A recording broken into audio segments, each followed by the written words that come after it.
Bonjour et bienvenue sur le site du podcast Histoire en série, créé et animé par Nicolas Charles et Johan Chenoir.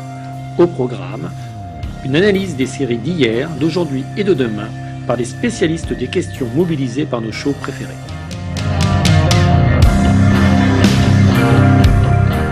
Histoire en série, c'est le podcast qui met en relation histoire, sciences humaines et séries.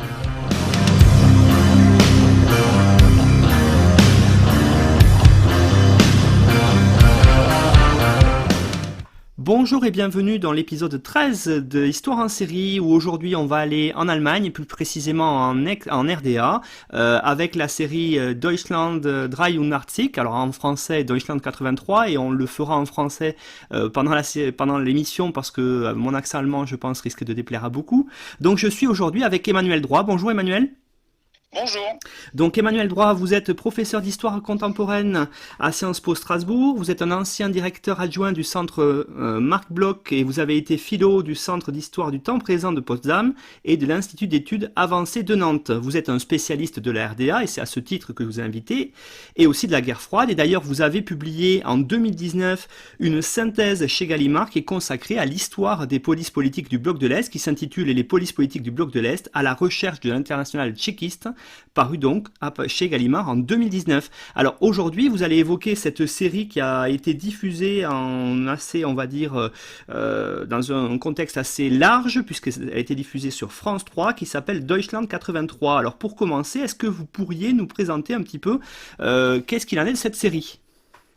Oui, alors c'est une série allemande donc en 8 épisodes qui présente une première particularité. Elle a été d'abord diffusée en 2015 aux États-Unis avant d'être diffusée sur la chaîne privée allemande RTL. Elle a donc été diffusée et ça a été la première série allemande diffusée sur une chaîne américaine. Et elle illustre, on en reparlera je pense, cette capacité maintenant de la production cinématographique et télévisuelle allemande à s'exporter à l'étranger, avec notamment un succès notable dans les pays anglo-saxons.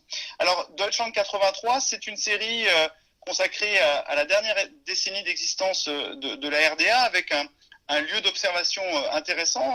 Les scénaristes et producteurs ont choisi l'année 1983, et cette année 1983, qui est une année particulière dans l'histoire de la guerre froide, puisque on est en plein regel et on est finalement au cœur de ce qu'on va appeler la crise des euromissiles, qui sert de toile de fond à l'intrigue. Et bien cette année 1983, on va la saisir et la vivre à travers le personnage principal, un garde-frontière de l'armée du peuple qui, alors on en reparlera aussi sur les questions d'authenticité, est recruté finalement comme agent secret auprès du service de renseignement extérieur de la Stasi.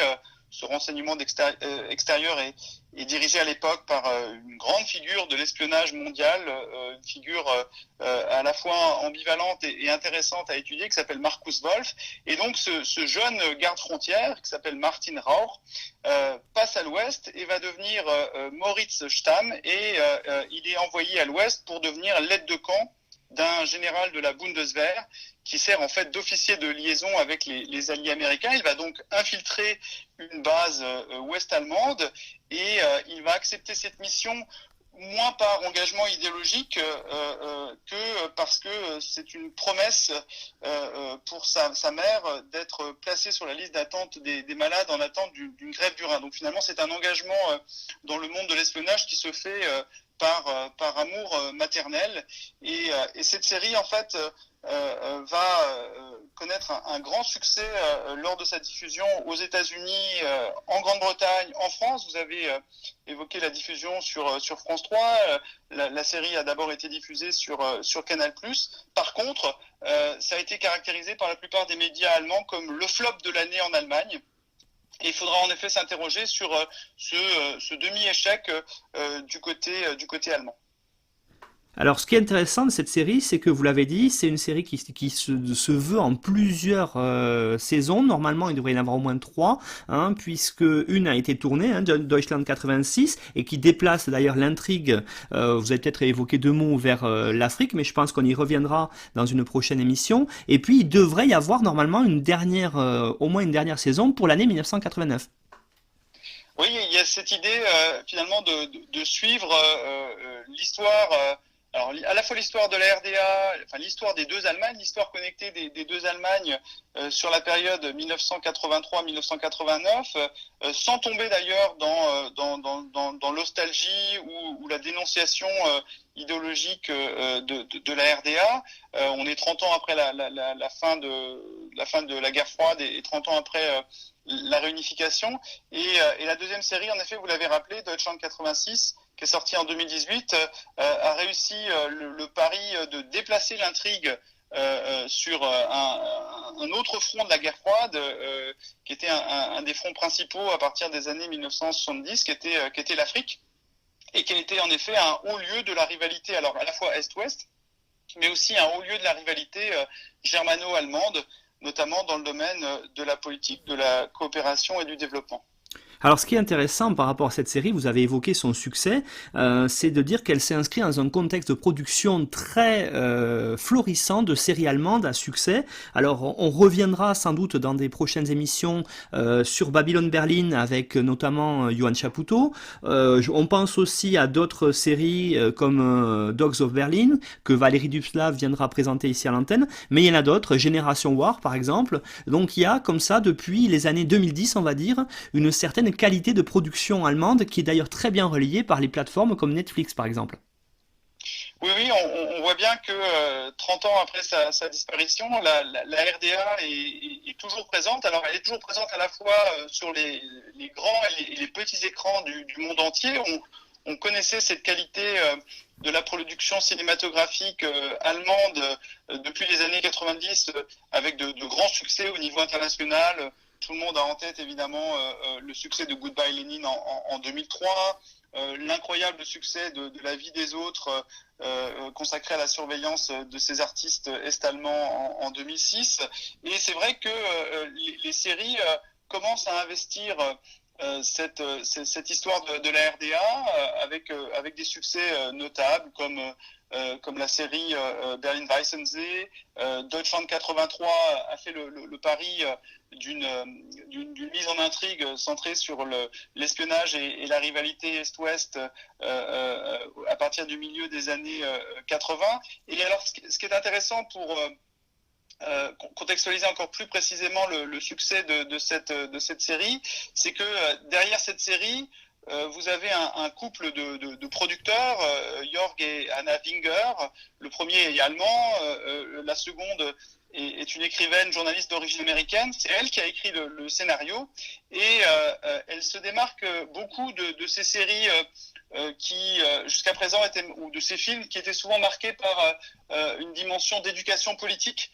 Ce qu'elle voulait offrir aux téléspectateurs, c'était moins une leçon d'histoire, mais plutôt une bonne histoire, avec des rebondissements, une intrigue, une certaine esthétique.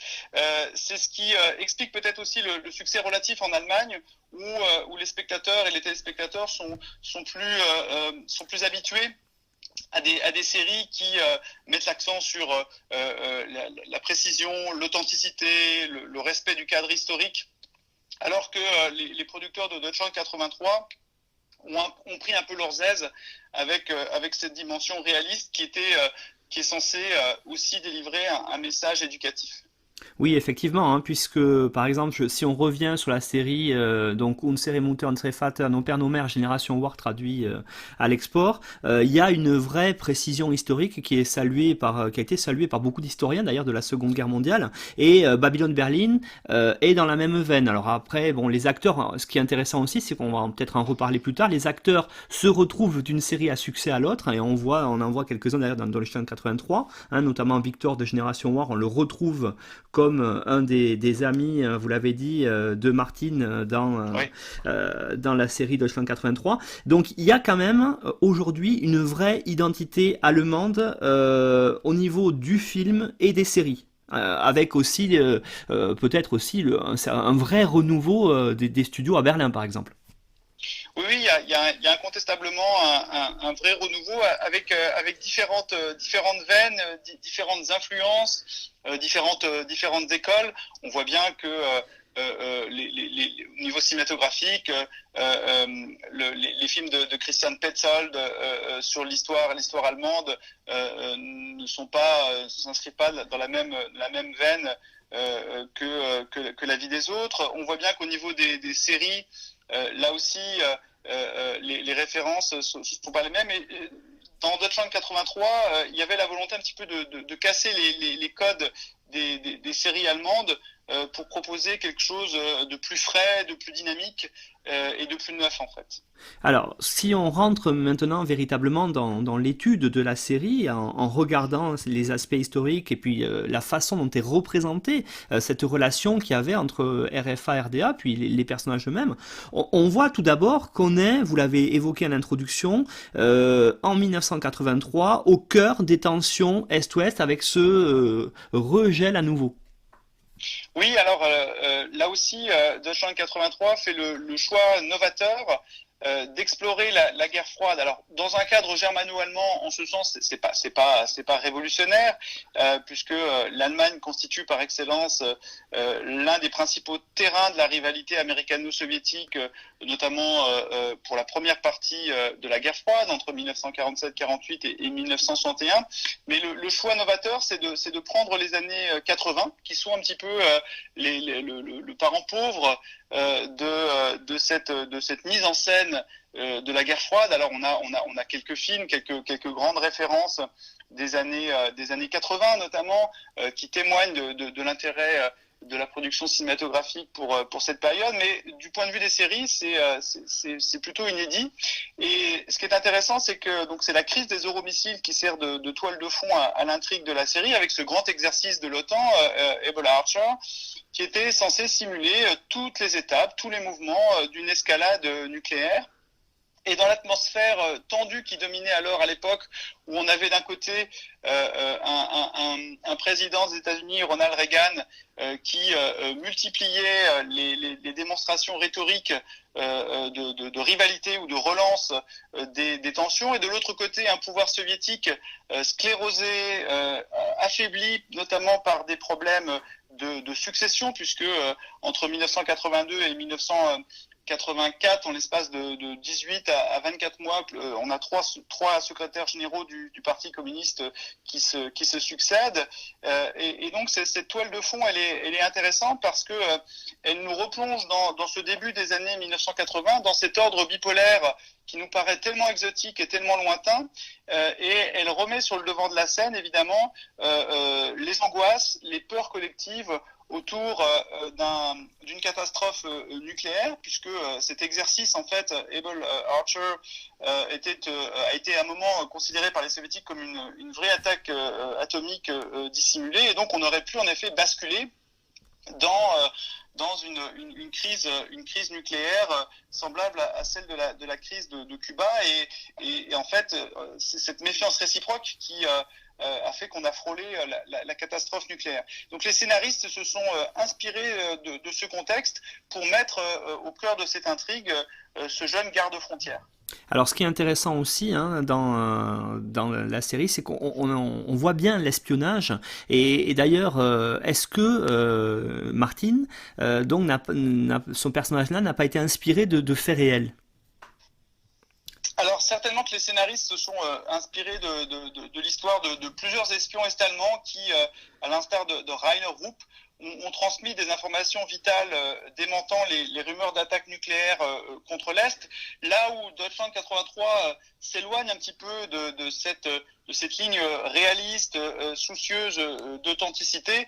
C'est évidemment la figure complètement inexpérimentée de Martin Rauch, qu'on envoie à l'Ouest sans aucune expérience, et d'ailleurs ça donne lieu à certaines scènes et à certains moments un petit peu cocasses, puisqu'on voit qu'il est d'une très grande maladresse, et que c'est un espion complètement inexpérimenté qu'on envoie dans une des bases les plus importantes de l'armée ouest-allemande. Donc il y a quelque chose là qui évidemment correspond pas à ce souci d'authenticité qui a beaucoup gêné un certain nombre de critiques allemands, mais encore une fois, ce que voulaient les scénaristes, c'était pas raconter l'histoire authentique d'un espion, c'était se servir évidemment de cette intrigue pour mettre en scène un certain nombre de thématiques, dont le renseignement est-allemand.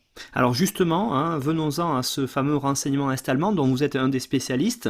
Comment est-ce qu'il est représenté? Est-ce que là justement il y a c'est très bien représenté. Qu'est-ce qu'il en est? Alors peut-être commencer par décrire comment fonctionnait ce renseignement, avec en particulier ce service de la Stasi qui était chargé d'espionner à l'Ouest.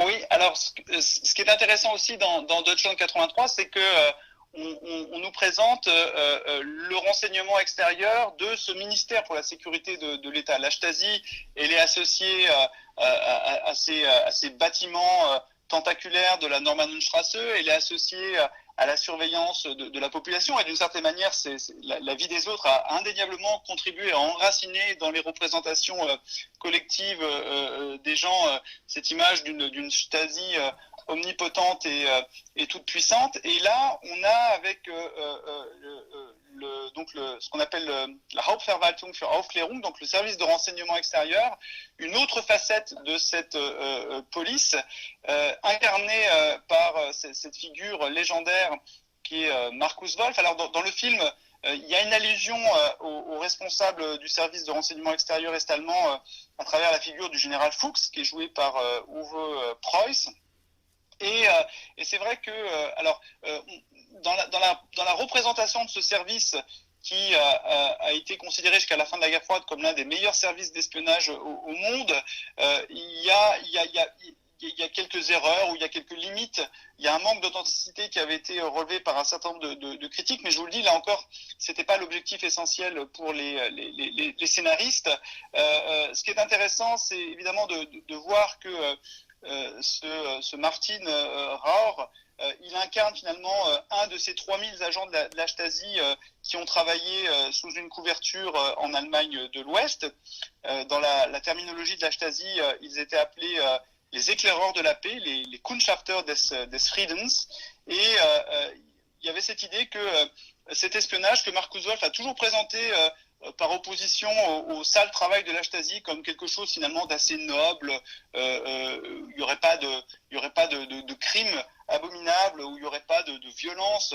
Il a cherché à distinguer la Stasi propre de cette Stasi sale en s'opposant évidemment à la figure négative d'Erich Mielke.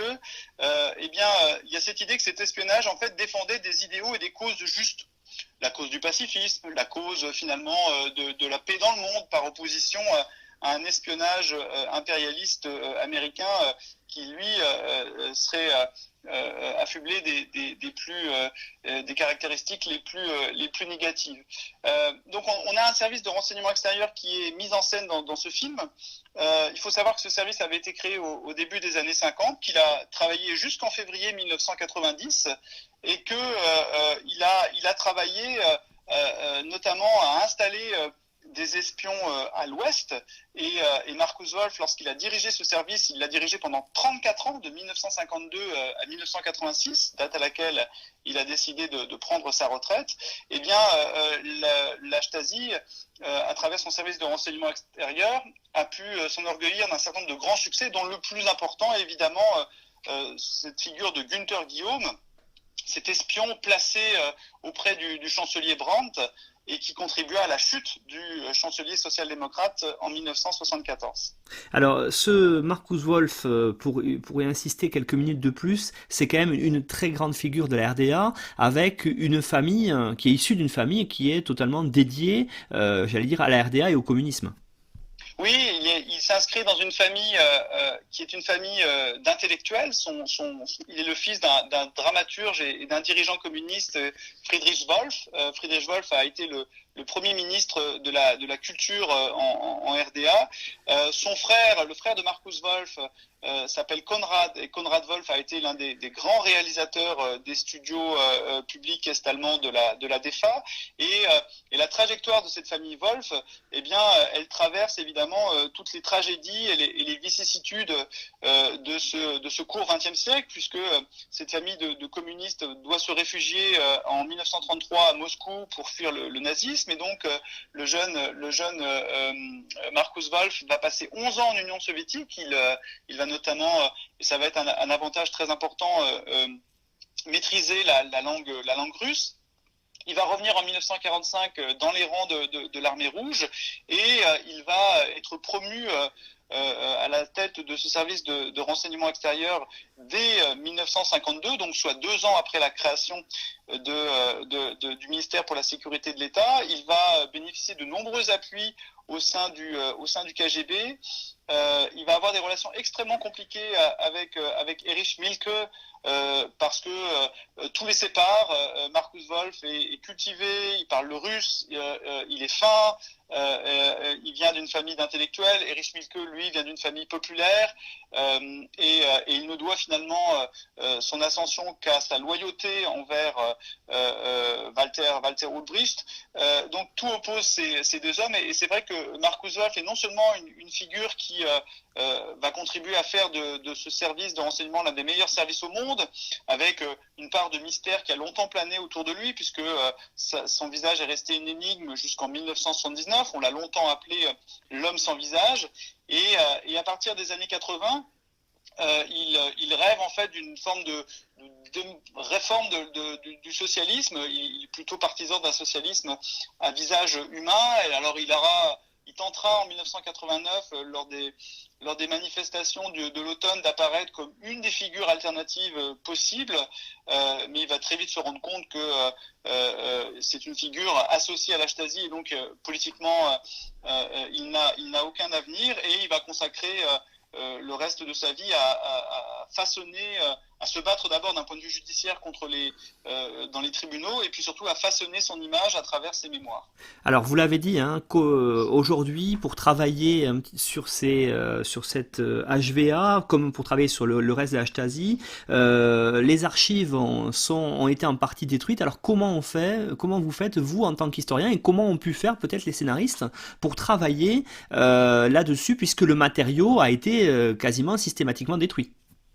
Oui, alors là il y a autant les archives de la surveillance intérieure. Globalement, même s'il y a eu de nombreuses destructions, globalement, elles ont été plutôt bien préservées. Autant les archives du renseignement extérieur, elles, ont été systématiquement détruites à partir de l'automne 1989.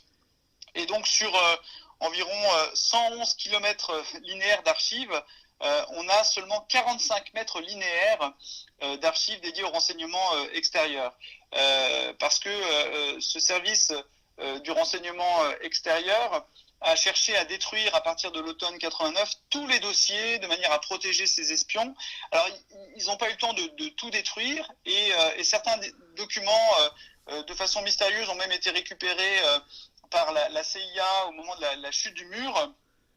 Il y a un agent du KGB qui a livré aux Américains, moyennant une belle somme d'argent, un ensemble de données qu'on a retrouvées au début des années 2000 sous la forme de CD-ROM. C'est ce qu'on appelle les données Rosenholz, le bois de rose.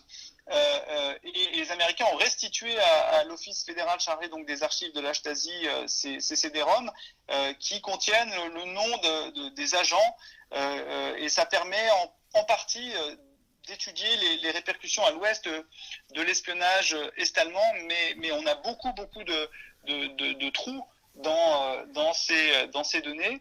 Et donc, c'est une écriture qui est extrêmement difficile à prendre en charge à partir des archives est-allemandes.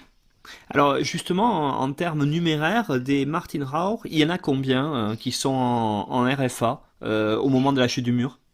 Alors au moment de la chute du mur, on estime qu'il y avait environ 3000 agents de la Stasi qui travaillaient sous une couverture en Allemagne de l'Ouest. On est évidemment dans le cas très particulier de cette rivalité germano-allemande avec une particularité linguistique, c'est-à-dire que pour ces agents de la Stasi, les envoyés à l'Ouest n'étaient pas un problème d'un point de vue linguistique, dans la mesure où ils parlaient à peu près la même langue. On le verra dans le cadre de l'analyse de la vie quotidienne. La langue est-allemande n'était pas la même que la langue ouest-allemande, mais globalement, ils n'avaient pas trop de problème à se mêler à la population ouest-allemande.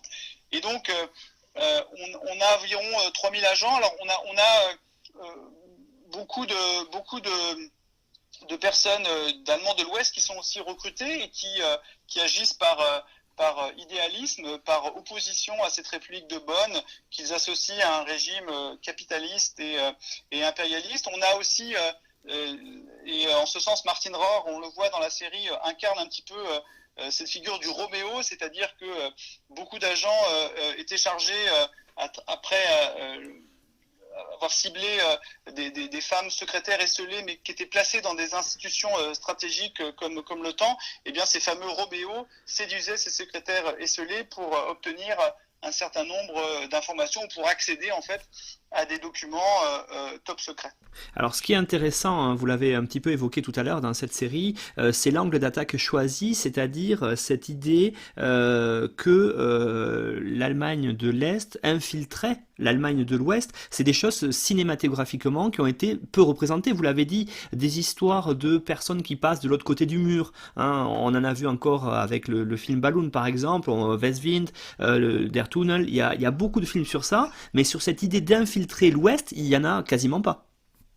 Oui, en ce sens, c'est une série qui va dans le sens d'une histoire connectée germano-allemande, parce que on se rend compte que écrire l'histoire de la RDA, c'est pas seulement écrire l'histoire d'un pays artificiel, d'une dictature qui soumettait la population à des formes de contraintes et de surveillance, et au sein de laquelle certains courageux, certains héros osaient, à travers différents moyens, passer à l'ouest. La Stasi était capable aussi d'influencer, ou chercha à influencer le cours de l'évolution de l'Allemagne de l'Ouest, sur le plan politique, mais aussi sur le plan sociétal.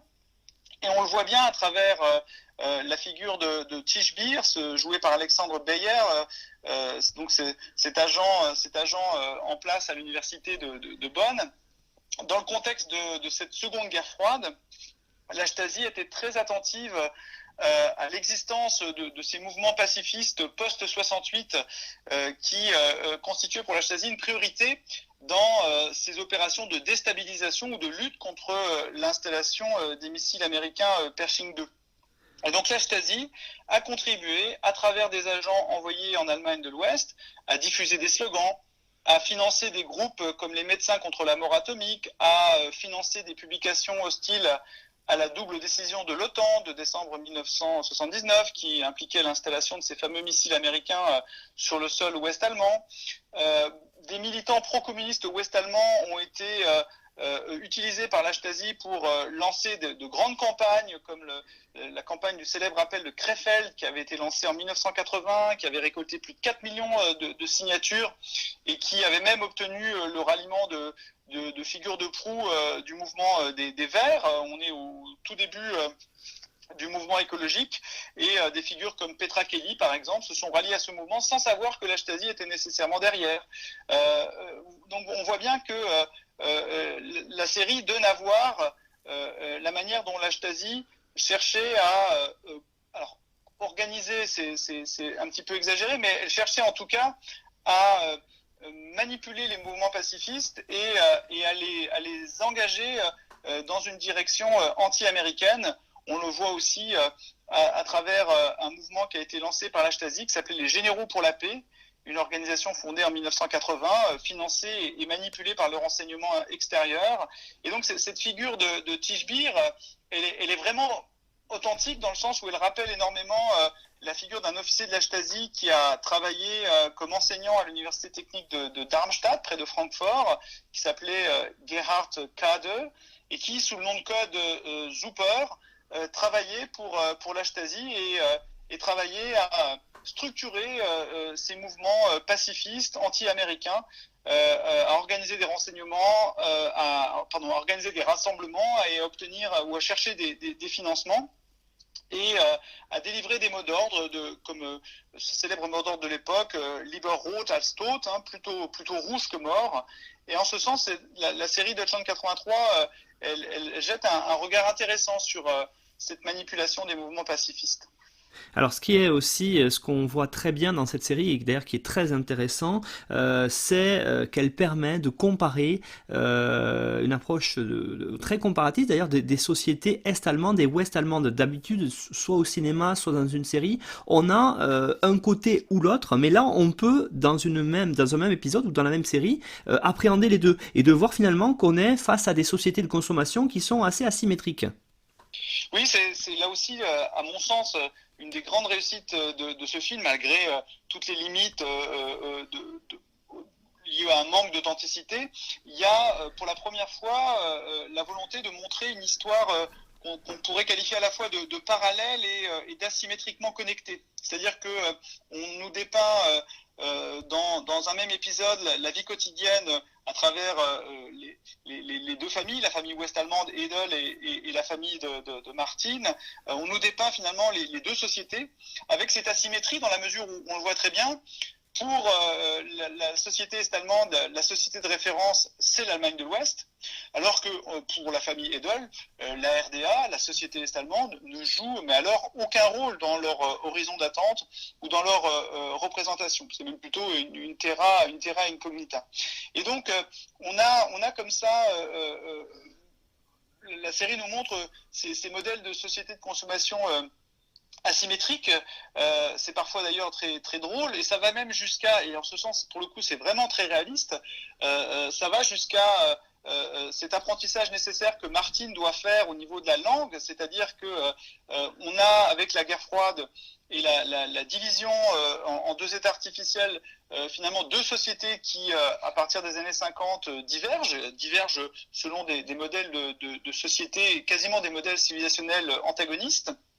Ça a un impact sur les langues, et on voit que quand Martin arrive pour se faire former, puisque c'est un espion débutant, son officier de liaison, donc ce fameux Tischbier, attire son attention sur la nécessité d'apprendre à parler l'allemand de l'Ouest.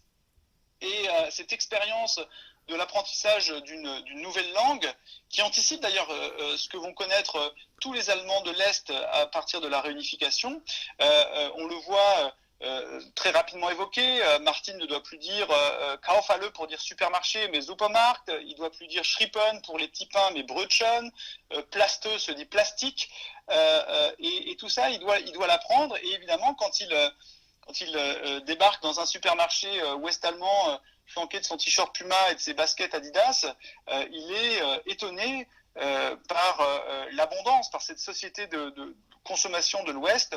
Alors il n'y a pas que Martin qui est fasciné, on le voit bien aussi à travers la tante de Martin, celle qui le recrute et qui rapporte régulièrement des produits de l'Ouest et qui est complètement, de ce point de vue-là, occidentalisée, alors qu'on le voit lors des scènes mettant en lumière le quotidien de la société est-allemande. Ce qu'on voit, c'est essentiellement une économie de pénurie, avec toutes les difficultés liées à ce modèle de société de consommation socialiste, qui en plus dans les années 80 est plus que sclérosé, c'est-à-dire que on est tout près de la catastrophe économique, et c'est une période de dégradation du modèle de société de consommation socialiste. Alors, ce qui est intéressant aussi, vous avez commencé à l'évoquer avec la tante de Martin, c'est que à travers Deutschland 83, on peut appréhender des modèles familiaux qui sont totalement différents, voire même antagonistes. Oui, là aussi c'est très intéressant. Alors ça peut paraître caricatural, mais en même temps c'est bien vu. On a deux familles, la famille Rahr de RDA et la famille Edel, qui sont aux antipodes les unes par rapport aux autres. On a des modèles familiaux antagonistes. Vous avez parlé de la figure de la tante, cette tante qui travaille comme attachée culturelle de la RDA, couverture qui lui permet donc d'exercer son activité d'espionne pour le compte de la Stasi, mais on voit bien le modèle d'une femme émancipée, aux antipodes de l'épouse du général Edel. Alors certes, c'est une famille militaire, mais on voit bien que cette famille ouest-allemande, Edel, elle fonctionne encore sur le vieux modèle du patriarcat, un père très autoritaire, une mère complètement effacée, avec comme conséquence les enfants Edel, le fils Alex et la fille, qui se rebellent et qui incarnent au début des années 80 cette forme de libéralisme ouest-allemand opposé à ce modèle très conservateur. Le fils est homosexuel, la fille est en rupture complète avec ce modèle familial et vit en fait dans une commune. Donc on est dans ce mouvement post-68 du début des années 80 où on a encore quelques sociétés, quelques communautés alternatives qui résistent.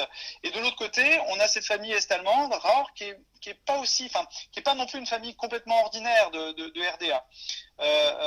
La tante travaille comme attachée culturelle, donc ce qui est déjà quand même une position socialement élevée. C'est une famille monoparentale, mais qui vit, alors peut-être que les téléspectateurs n'ont pas été sensibles à ça, mais cette famille monoparentale vit dans une petite maison à Kleinmarnow, et Kleinmarnow c'est une petite ville en fait de banlieue située à la frontière entre les deux Allemagnes au sud de Berlin. Et en fait, il faut le savoir, à Kleinmarnow, au départ, seules des familles jugées loyales, fidèles au régime, étaient autorisées à s'y installer. Et on voit bien que cette famille, alors même si la mère a une bibliothèque secrète dans sa cave et qu'elle lit la littérature censurée en RDA, la littérature ouest-allemande, la petite amie de Martine au départ, elle est une cadre du régime, une jeune enseignante, complètement dévouée à l'organisation de jeunesse du parti, la jeunesse libre allemande.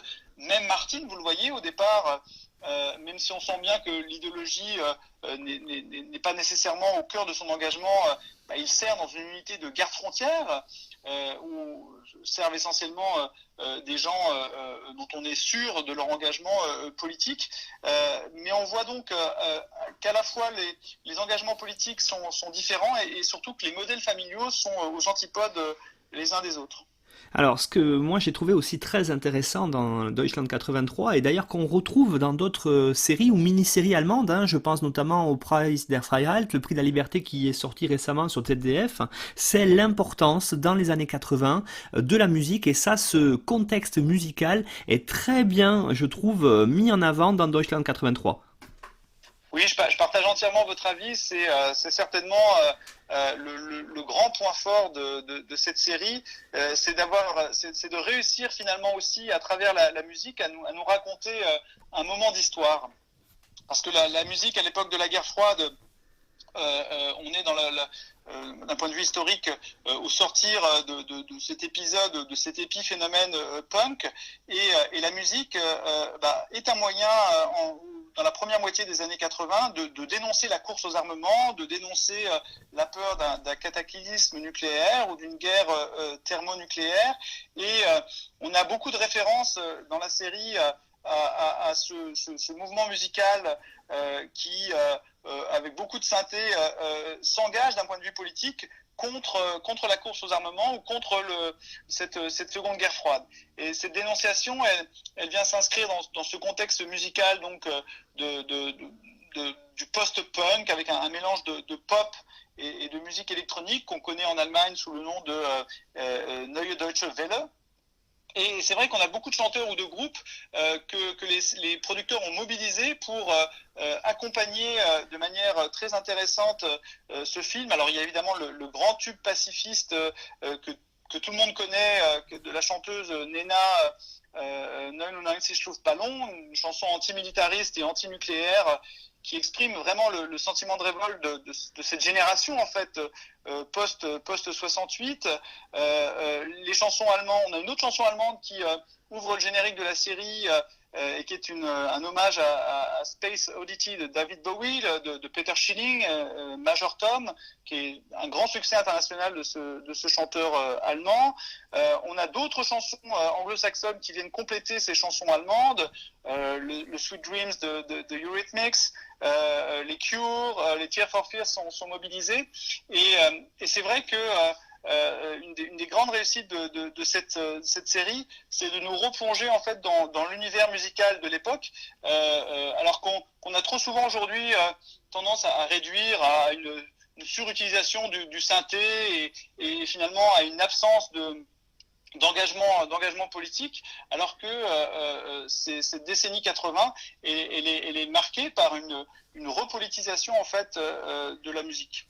Alors justement, j'aurais aimé qu'on revienne quelques instants sur ces deux titres importants de la Neue Deutsche Welle, le Major Tom de Tom Schelling et puis Nena avec le plus connu sans doute, le 99 Luftballons, qui sont deux chansons vraiment très contextualisées de l'époque, puisqu'on est en 1900, dans les années 80, et que par exemple Nena, c'est directement lié à une image du concert des Rolling Stones à Berlin en 1982. Donc on est, et Peter Schelling, c'est 1983. Donc là, la musique a un vrai rôle de contexte.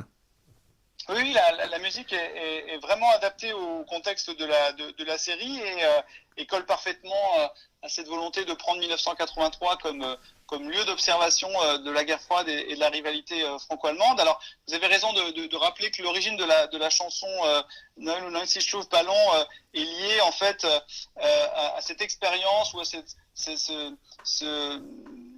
expérience du guitariste du groupe qui avait assisté à un concert des Rolling Stones à Berlin-Ouest, donc en juin 82.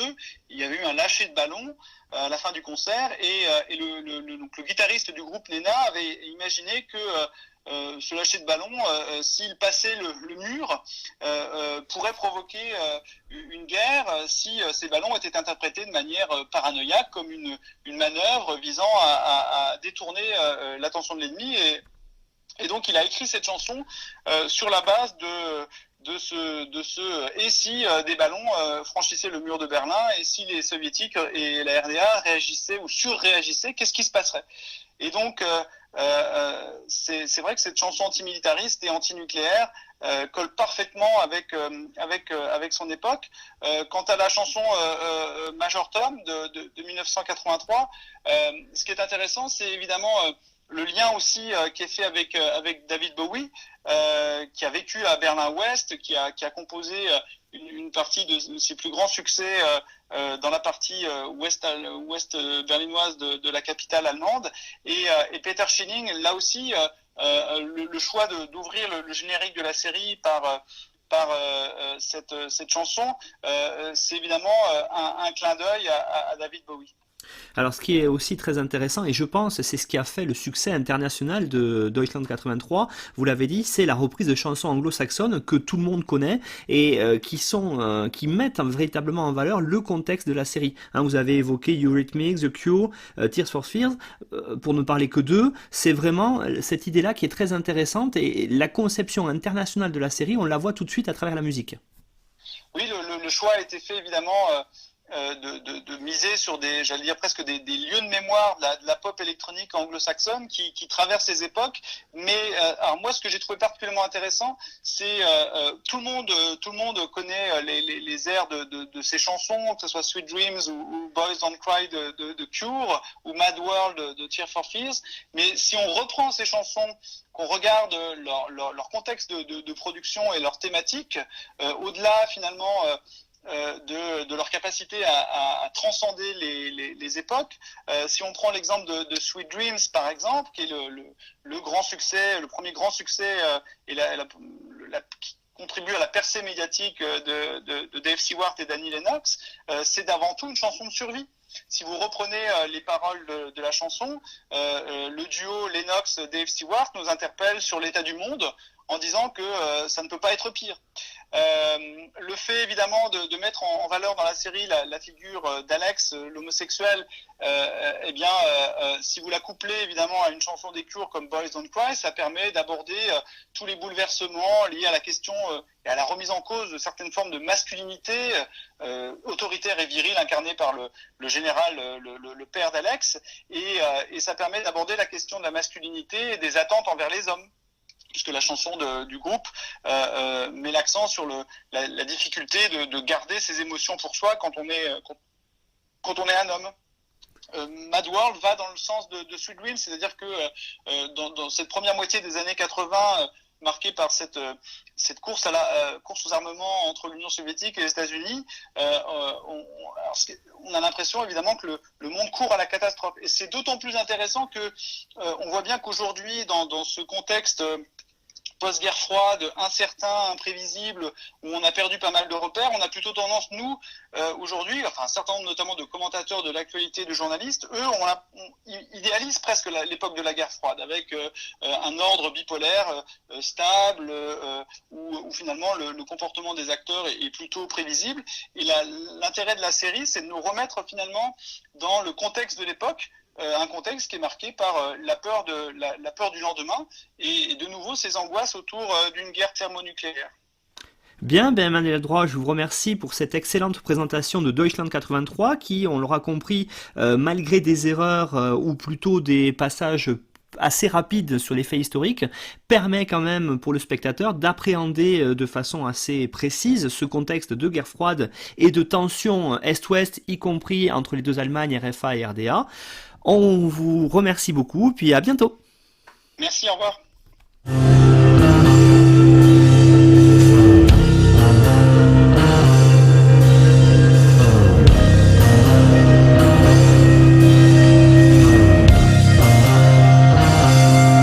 Retrouvez-nous sur Twitter @Histoire en série pour connaître le programme à venir ainsi que des conseils bibliographiques.